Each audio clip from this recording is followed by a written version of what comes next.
Event வந்து AVAR பேர், antivirus Asia research association. இது ஒரு 28 years பேக் வந்து ஒரு நான் ப்ராஃபிட் ஆர்கனைசேஷனுக்காக ஆரம்பித்தாங்க. முக்கியமாக வந்து ஆக்சுவலாக ஏஷியன்ஸு இவங்களாம் சேர்ந்து இந்த செக்யூரிட்டியில் என்ன நடக்குதுன்னு சொல்லிட்டு தெரிஞ்சுக்கிறதுக்காக அப்போ ஆரம்பிச்சது ஆக்சுவலாக.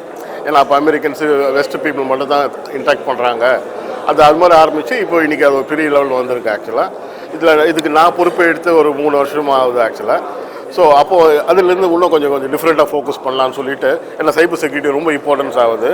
இந்த ஈவெண்ட்டோட சிறப்பு என்னென்னா, we invite all researchers, security researchers alone actually. Cyber security la specifically the malware analyze பண்ணக்கூடிய people கூப்பிட்டு actually ஷேர் பண்ணுவோம் அந்த இன்ஃபர்மேஷன். அதுதான் ரொம்ப இம்பார்ட்டன்ட். இந்த சைபர் செக்யூரிட்டியோட ஒரே சொல்யூஷன் என்ன வந்து கொலாபரேஷன். எல்லாரும் அதை பற்றி பேசுவாங்க ஆக்சுவலாக. எவ்வளோ நம்ம ஷேர் பண்ணி ப்ரொடக்ட் பண்ணுறோம், அதனால தான் முடியும் ஆக்சுவலாக. அது இந்த மாதிரி ஒரு கான்ஃபரன்ஸ் மூலமாக சாத்தியமாகுது ஆக்சுவலாக. ஸோ இந்த வருஷம் வந்து நான் இந்தியாவில் சென்னையில் பண்ணணும்னு சொல்லிட்டு ரூபாட்டு நம்ம போர்டு ஒத்துக்கிட்டாங்க ஆக்சுவலாக. அதனால இந்த வாட்டி நம்ம சென்னை கொண்டு வந்திருக்கோம் ஆக்சுவலாக. இதில் ஒரு 40 கண்ட்ரிலேருந்து வந்திருக்காங்க. அப்புறம் நம்ம இந்தியா முழுக்க வந்திருக்காங்க. ஒரு 350-400 பேர்கிட்ட இன்றைக்கி அட்டென்ட் பண்ணுறாங்க. இதில் சிறப்பு என்னென்னா, ஆக்சுவலாக நம்ம வந்து ரிசர்ச்சர்ஸும் கொண்டு வரோம், ஐடி மேனேஜர்ஸும் கொண்டு வரோம். சிஸ்டம்னு சொல்லுவோம் நம்ம அவங்கள ஆக்சுவலாக. ஏன்னா அவங்க தான் வந்து இன்றைக்கி டெக்னாலஜி யூஸ் பண்ணுறாங்க, ஒரு சைடில் வந்து டெக்னாலஜி ப்ரொடியூஸ் பண்ணுறாங்க. ஸோ 2 பேரையும் மீட் பண்ண வச்சு ஒரு டிஃப்ரெண்ட் டெலிபரேஷன் நடக்கும் ஆக்சுவலாக. சரிங்களா? ஏன்னா இவங்களுக்கு ஒழுங்காக என்ன எதிர்பார்க்குறாங்க, என்ன நடக்குதுன்னு தெரிய வரும் ஆக்சுவலாக. நம்ம எந்த ஆங்கிளில் ஃபோக்கஸ் பண்ணுறோம். நாங்களும் ஒரு செக்யூரிட்டி கம்பெனி அக்கேஸ்ன்னு சொல்லிட்டு கேள்விப்பட்டிருப்பீங்க ஆக்சுவலாக. நான் அந்த கம்பெனியோட ஃபவுண்டர் ஆக்சுவலி. ஸோ அதனால் வந்து நாங்கள் ரிசர்ச் சைடில் நம்ம ஷேர் பண்ண முடியும் ஆக்சுவலாக. ஸோ இந்த வாட்டி வந்து ஒரு நல்ல ஒரு பார்ட்டிசிபேஷன் ஆக்சுவலாக. மினிஸ்டர் ஒரு ஹானரபிள் பழனிவேல் தியாகராஜன் சார் வரதா இருந்துச்சு ஆக்சுவலாக. பட் கன்சிடர்ஸ் வர முடியல. But it was very kind enough to ஒரு ரெக்கார்ட் பண்ணி எங்களுக்கு ஒரு இனாகுரேஷன் மெசேஜ் கொடுத்தாரு ஆக்சுவலாக. அதை நாங்கள் அப்ளை பண்ணோம் ஆக்சுவலாக. அப்புறம் ரெண்டு முடிச்சு சீஃப் கெஸ்ட்டு கூப்பிட்டு வந்தார் ராஜேஷ் பண்ணிட்டு. அப்புறம் ஐஏஎஸ் ஆஃபீஸர் வந்து பேசினாங்க.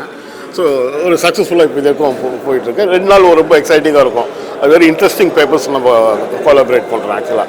இது இந்தியாவில் நம்ம கொண்டு வந்து நம்மளுக்கு பெருமை ஆக்சுவலாக. சைபர் செக்யூரிட்டியில் இப்போ ஏஐ தொழில்நுட்பம் வந்து எந்த அளவுக்கு மேம்படுத்திருக்கீங்க? அடுத்து ஏஐ வந்து இன்றைக்கி வந்து ஆக்சுவலாக ஏஐ யூஸ் பணம் இருக்க முடியாது ஆக்சுவலாக. புரியுதுங்களா? ஏன்னா நம்பர் ஆஃப் அட்டாக்ஸு இல்லை நம்பர் ஆஃப் த்ரெட்டு பார்த்தீங்கன்னா, ஏன்னா இது வந்து நம்ம வந்து ஒரு பயாலஜிக்கல் வைரஸை நம்ம தடுக்கலாம் ஆக்சுவலாக. இப்போ கொரோனா வந்துச்சு, அது ஒரு பயாலஜிக்கல் வைரஸ். இது வந்து நீங்களாலும் சண்டை போடுறோம் டெக்னிக்கலாக. நீங்களும் அறிவாளி, நானும் அறிவாளி ஆக்சுவலாக. ஸோ 2 பேரும் ஒருத்தர் நல்லது பண்ணுறோம், ஒருத்தர் கெடுதல் பண்ணுறோம், அவ்வளோதான். ஸோ இன்றைக்கி பார்த்தீங்கன்னா நிறைய பேர் இதில் ஆரம்பிச்சிட்டாங்க இந்த ஒர்க்கை. ஏன்னா ஒரு முகம் தெரியாமல் பின்னாடி இது வேலை செய்ய முடியுது. புரியுதுங்களா? ஒரு திருடணுன்னு வந்தால் கூட ஃபிசிக்கலாக ஒருத்தங்க சக்தி இருக்கணும், தெம்பு இருக்கணும், தைரியம் இருக்கணும், எல்லாம் இருக்கணும். இப்போ இது வந்து நீங்கள் வந்து பின்னாடி இருந்து பண்ணலாம் ஆக்சுவலாக. அந்த இன்டர்நெட்டுன்னு சொல்லிட்டு ஒரு பின்னாடி இருந்து பண்ணுறதுனால நிறைய பேர் இதுக்கு அட்டாக் பண்ண ஆரம்பிக்கிறாங்க. அட்டாக் பண்ண உடனே இன்ட்ரெஸ்ட் எடுத்தோ ஒன்றுட்டோ தெரிஞ்சோ தெரியாமலோ ஒரு சைபர் த்ரெட் ஆகுறாங்க ஆக்சுவலாக. ஸோ இதெல்லாம் வந்து நம்ம வந்து மேனுவலாக பண்ண முடியுமான்னு பார்த்தா முடியாது. அப்போ ஏஐ மாதிரி ஒரு டெக்னாலஜி இருந்தால் தான் வந்து, ஏன்னா one of the purpose of AI is to handle large volume ஆக்சுவலாக. ஒரு இன்டெலிஜென்ட்டாக ஃபாஸ்ட்டாக எப்படி அனலைஸ் பண்ண முடியும் ஆக்சுவலாக, என்ன கண்டுபிடிக்க முடியும். ஸோ ஏஐங்கிறது வந்து ரொம்ப இம்பார்ட்டன்ட் ஆகிடுச்சு இன்றைக்கி. அதனால் ஏஐ வந்து எல்லோரும் யூஸ் பண்ண ஆரம்பிச்சிருக்கோம். இப்போ நாங்கள் யூஸ் பண்ணுறோம் ஆக்சுவலாக. இதை யூஸ் பண்ணி வேரியஸ் எல்லா லெவல்லையும் நம்ம இன்றைக்கி ஏஐ தேவைப்படுது ஆக்சுவலாக. ஸோ நம்ம ஏஐ பற்றியும் நம்ம வந்து டிஸ்கஸ் பண்ணுவோம் ஆக்சுவலாக. ஏஐ எங்கே யூஸ் பண்ணியிருக்கோம், எதுக்கு யூஸ் பண்ணால் பெட்டராக இருக்கும், ஏஐயில் என்ன பிரச்சனை வரப்போகுது ஆக்சுவலாக அடுத்தது. ஏன்னா ஏதோ ஒரு புது எந்த டெக்னாலஜி கண்டுபிடிச்சாலே அந்த டெக்னாலஜி ஒழுங்காக யூஸ் பண்ணலன்னா ப்ராப்ளம். கரெக்டுங்களா? ஏன்னா அதான் டிஜிட்டலில் அதான் அர்த்தம் இல்லைங்களா? கேமரா நல்லதுக்கு யூஸ் பண்ணலாம், கெடுதுக்கு யூஸ் பண்ணலாம். புரியுதுங்களா? இல்லையா? என் பேர் பேர் கேசவர்தனன். அதுதான் வந்து கேசவன் சொல்லுவாங்க. அது கேசவன் ஆயிடுச்சு. A heartfelt thank you from Team AVAR to you. The bronze sponsors for AVAR 2024 are AV Comparatives, Anchor Cloud Technologies and Accidian. Thank you for playing a crucial role in putting this event together. We appreciate your dedication and support. We are grateful to SE Labs for sponsoring the t-shirts at this year's conference. Thank you, Team SE Labs. AVAR thanks K7 Security for sponsoring this year's name badge and lanyards. This year, AVAR has several supporting sponsors: Electronics, SKD Labs, CSA, and Gen Digital. We are happy to be associated with you in general and specifically for this event. Our sincere thanks for your support. We now call upon our next speaker, Mr. Kumar Jayant IAS, to come on stage to deliver his keynote address. Mr. Kumar Jayant, an Indian Administrative Service Officer from the Tamil Nadu cadre, is the Additional Chief Secretary of the Information Technology and Digital Services Department. With a career marked by dynamic leadership and a commitment to leveraging technology for governance, Mr. Jayant has played a key role in implementing various e-governance programs in Tamil Nadu. His efforts have significantly contributed to enhancing the state's digital infrastructure and promoting IT-enabled governance. Mr. Jayant has been instrumental in addressing ease of doing business challenges, particularly in the IT, ITES sectors, and he has been actively involved in policy advocacy and strategic planning to foster a conducive environment for technological advancement. Mr. Kumar Jayant.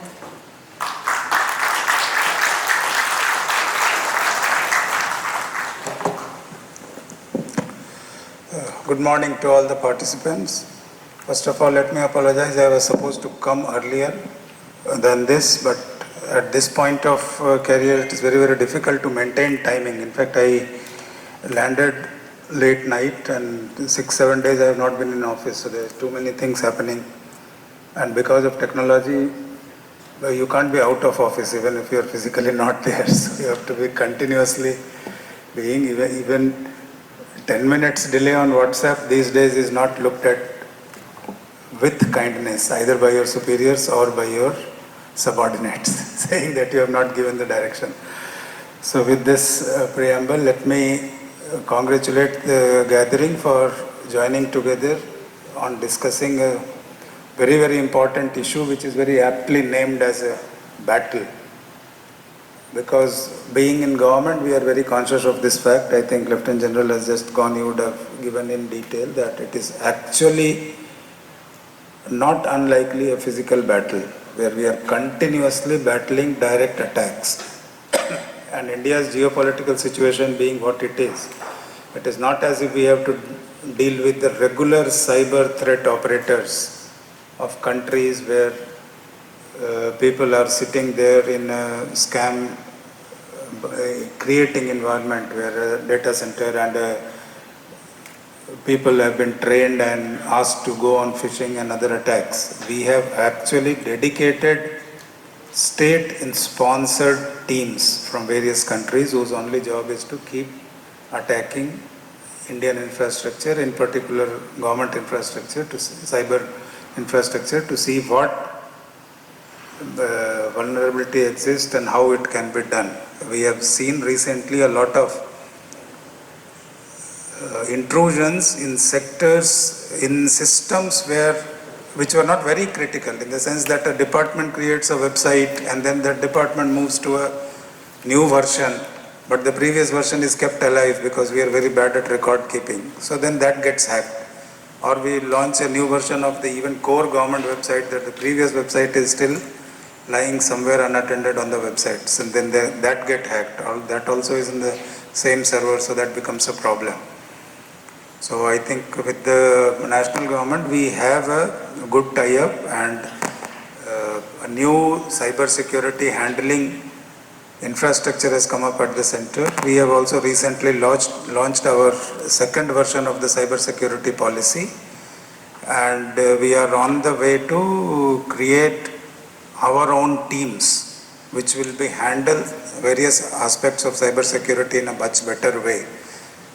Apart from the regular incident handling system and intrusion tracking and all these things, we have identified two major issues.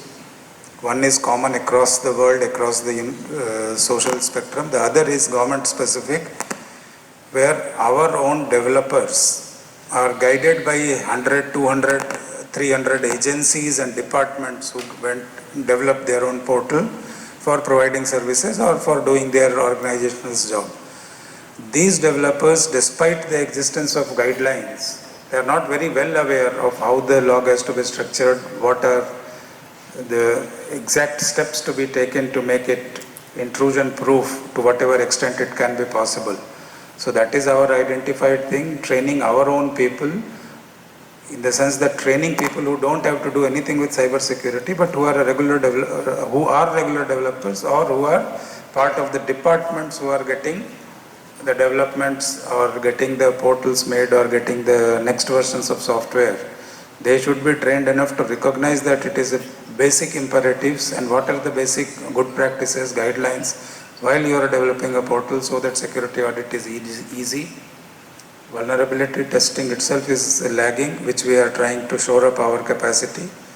So from the government side, for our own cyber infrastructure, we are taking all the steps. The other aspect which we have recognized is a human behavior.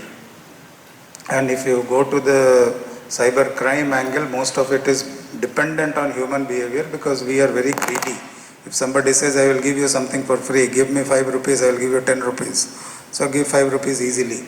Then they will say, give me 50, I will give you 100. You do that and you get the money. Then they will say, give me 500, I will give you 5,000. You do that and then you are very happy. And next he says, give me 1 lakh. And then you are doomed. Your 1 lakh is gone and all this profit is gone. Now up to that I understand. Maybe because of my salary level, my understanding is up to this level. But sometimes I see people have lost crores. Now at that time I wonder, while you are paying somebody without knowing, even through whatever iteration, how do you pay 1 crore or 50 lakh or 4 crore to somebody who is prima facie something is wrong, because somebody is offering that I will give you money. So that is one aspect which we will be trying to push, that there is no free money. So half the cyber crimes or 80% of cyber crimes will be reduced by this good behavior, that somebody is telling and some random phone call is coming. You just have to cut down at the first point.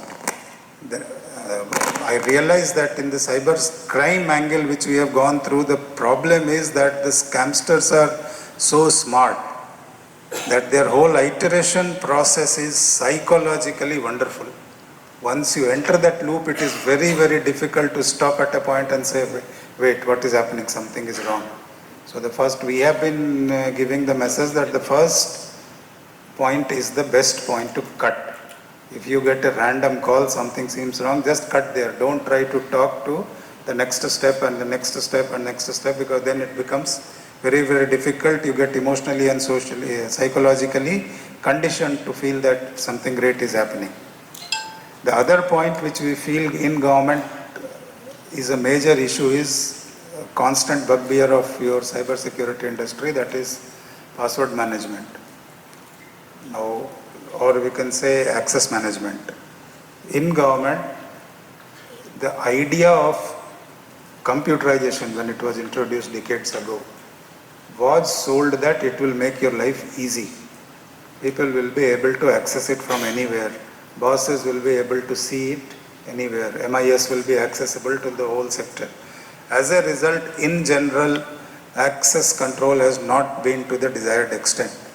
And as officers, we are still working on the single sign-on policy, but government's working is so much spread that we have to talk to 100 agencies to get something done. It is not so easy as just mandate that everybody will go through this, because all of the agencies are also easy. So as a result, at present, there are multiple passwords for a same officer at field level who deals with 10 departments approval. He may have 5 passwords or 1 password for 10 major departments, but all the small departments which come, they have that password. Now because of that, we are not able to implement two-factor or biometric based identification, because most of the time it creates hurdles in access. And the core purpose of easier public service delivery gets defeated if we make it too much of restrictive entry or restrictive access. So we always battle on this, on how to give access for the operators, whether it is staff or whether it is officers. And when we come to the officers level, getting a dashboard is again a complicated subject. So to overcome this, we have a separate team which gives to the top decision maker a separate dashboard with a defined criteria with the government detail that what should be going to the top leadership. But the operating leadership needs much more granular detail, and defining MIS continuously on thing is not an easy job. I'll give you an example where I was working earlier in the food distribution system in the ration card. The MIS and the counter of how many ration cards are available in the state is truly online. So there is no answer to a question which may be